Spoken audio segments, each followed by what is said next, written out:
একটা মেয়ে যখন শ্বশুরবাড়িতে আসে অনেক আশা আকাঙ্ক্ষা নিয়েই কিন্তু আসে।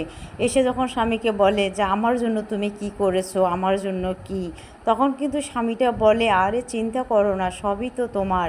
এই যে সংসার, সন্তান, সম্পদ, বাড়ি ঘর সবই কিন্তু তোমার। কিন্তু দিন শেষে দেখা যায় মেয়েটা রান্নার ঘরে রান্না করতে করতে গরমে ঘেমে লাল হয়ে যায়। তারপরে তাদেরকে আবার রান্না করে খাওয়াতে হয়, তারপরে ওই মেয়েটাকে কত খোঁটা শোনাতে হয়। কিন্তু একটা মেয়ের কিন্তু আর জীবনে কোনো মূল্য থাকলো না। মেয়েটার যখন নবজীবন থাকে তখনও কিন্তু তার লাল শাড়ি, লাল সায়া, লাল ব্লাউজের প্রয়োজন হয়, সাজগোজের প্রয়োজন হয়। কিন্তু ওই সময় যদি ওই মেয়েটা যদি এই সাজগোজগুলা, আনন্দ উল্লাসগুলো না পায়, তাহলে ওই মেয়েটা 50 বছর বয়সে লাল টুকটুকে শাড়ি দিয়ে কী করবে? তখন যাকে লাল টুকটুকে একটা শাড়ি কিনে এনে দেওয়া হবে, তখন ওই শাড়িটা যখন পরবে তখন বলবে পরিবারের লোক বুড়ো বয়সে ভীমরতি ধরেছে, এই বয়সে কি এই শাড়ি মানায়? তখন কিন্তু মেয়েটার জীবনের আর মূল্য বলতে কিছু থাকে না। তার 50 বছর বয়সে শুধু তার প্রয়োজন হয় ঔষধের। আর